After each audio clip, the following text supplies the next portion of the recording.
ఆంధ్రప్రదేశ్ ముఖ్యమంత్రి చంద్రబాబు నాయుడికి హైకోర్టులో ఊరట లభించింది. రాజధాని అసైన్డ్ భూముల కేసులో ముఖ్యమంత్రి చంద్రబాబు నాయుడుతో పాటు మంత్రి నారాయణకు కూడా ఊరట లభించింది. ఈ కేసు వైసీపీ హయాంలో జగన్ ముఖ్యమంత్రిగా ఉన్నప్పుడు ఒక వైసీపీ నేత లేళ్ల అప్పిరెడ్డి అనుకుంటా అంతే కదా, ఆయన వేశారు.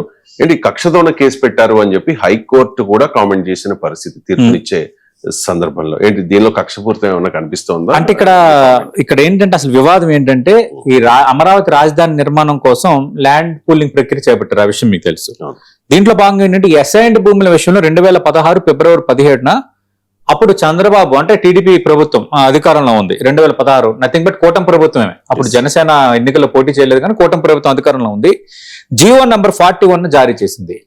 అమరావతి రాజధాని కోసం భూ సమీకరణ చేపట్టిన సమయంలో అసైన్డ్ భూములు కలిగిన రైతులకు నిర్దిష్ట ప్రయోజనాలు కల్పించేలా నిబంధనలు రూపొందించారు యాక్చువల్గా ఈ జీవోలో. అయితే ఇది ఏం చేశారు, ఈ భూ సమీకరణలో భాగంగా ల్యాండ్ పూలింగ్ లో భాగంగా అసైన్డ్ భూముల యజమానులు కూడా పరిహారం, అభివృద్ధి ప్రయోజనాలు అందించే విధంగా ప్రభుత్వం ఒక నిర్ణయం తీసుకుంది. 2021లో దీనిపైన ఎఫ్ఐఆర్ నమోదు చేశారు. అంటే వైఎస్ఆర్ కాంగ్రెస్ పార్టీ అధికారంలో ఉన్నప్పుడు. దీని మీద నేపథ్యంలో ఇది ఇష్యూ రేజ్ అయింది. ఇష్యూ రేజ్ అవడం ఏంటి అంటే అసైన్డ్ భూముల వ్యవహారంలో ముఖ్యమంత్రి చంద్రబాబు, మాజీ మంత్రి అంటే అప్పటి మంత్రి నారాయణ వీళ్ళు ఒక పరిపాలనా పరమైన నిర్ణయం కాదు, ఇది ఉద్దేశపూర్వకంగా కొందరికి లబ్ధి చేకూర్చేటట్టుగా వాళ్ళు ప్రయత్నించారు. ఖచ్చితంగా వీళ్ళు వ్యక్తిగత హోదాలో నేరాలకు పాల్పడ్డారు అన్న అంశాన్ని అప్పుడు ఎఫ్ఐఆర్ లో పొందుపరిచారు.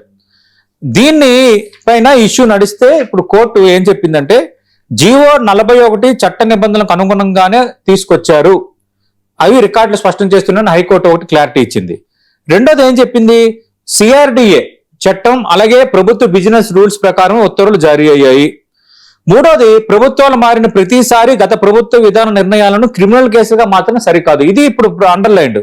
ఎందుకంటే ఇప్పుడు ప్రభుత్వం మారింది కాబట్టి గత ప్రభుత్వం ఒక విధానపరమైన నిర్ణయం తీసుకుంటే ఆ విధానపరమైన నిర్ణయం అది అప్పుడు వాళ్ళు వ్యక్తిగత లబ్ధి కోసం తీసుకున్నారు, వాళ్ళ అనుచరులకు లబ్ధి చేకూర్చడానికి తీసుకున్నారు, ఆ అధికారాన్ని దుర్వినియోగపరిచారు అని అనటం తప్పని ఈరోజు హైకోర్టు చాలా స్పష్టంగా చెప్పింది. దాన్ని ఏంటంటే వాటిని క్రిమినల్ కేసులుగా మార్చడం సరికాదని వ్యాఖ్యానించింది. అలాగే ప్రభుత్వ ఉత్తర్వులను ప్రతిదాన్ని ఐపీసీ నేరాల కోణంలో పరిశీలించడం ఇది ఒక రకంగా కార్యనిర్వాహక నిర్ణయాల స్వేచ్ఛను దెబ్బతీస్తుంది అన్నది. అంటే ఎగ్జిక్యూషన్ బాడీ నిర్ణయాలను ఇది ఇబ్బంది కలిగేలా మారుతుందన్నది పేర్కొన్నారు.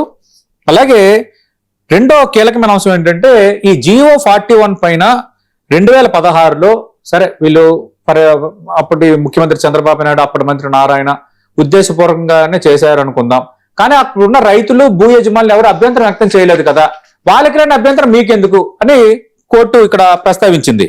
అసలు ఏం జరిగిందంటే 2021 ఫిబ్రవరి 4న అప్పటి మంగళగిరి ఎమ్మెల్యే ఆళ్ల రామకృష్ణారెడ్డి ఫిర్యాదు ఆధారంగా ఈ కేసు నమోదైంది. ఫిర్యాదుల జాప్యానికి 5 ఏళ్లు ఆలస్యంగా కేసు నమోదు చేయడానికి సరైన కారణాలు చెప్పలేదన్నది కూడా కోర్టు చెప్పింది. అలాగే నిజమైన బాధితులకు న్యాయం కోరాలి కానీ రాజకీయ ప్రాక్సీలు కాదు అన్న అంశాన్ని కూడా ఉంది.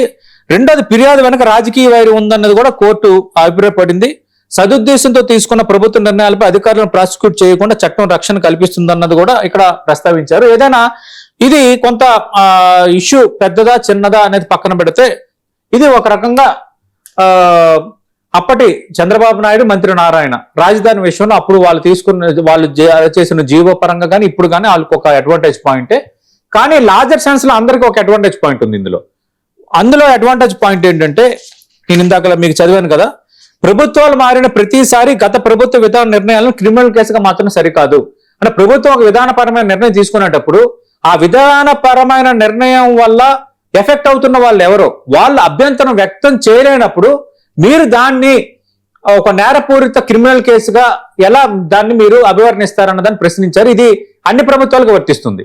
ఇప్పుడు రేపొద్దున్న ఫర్ ఎగ్జాంపుల్ వేరే ప్రభుత్వం వస్తుంది, వేరే ప్రభుత్వం వచ్చినప్పుడు కూటమి ప్రభుత్వం నిర్ణయాలు తప్పుపెట్టినా, లేదంటే కూటమి ప్రభుత్వం for example YSR Congress party ప్రభుత్వం వచ్చింది అనుకోండి, వాళ్ళ నిర్ణయాలని ఇదిగా ఇప్పుడు చూసే అవకాశం లేదు. ఇప్పుడు హైకోర్టు తీర్పు అనేది ఇది ఒక రకంగా ల్యాండ్ మార్కే, ఇది ఒక రకంగా ల్యాండ్ మార్కే.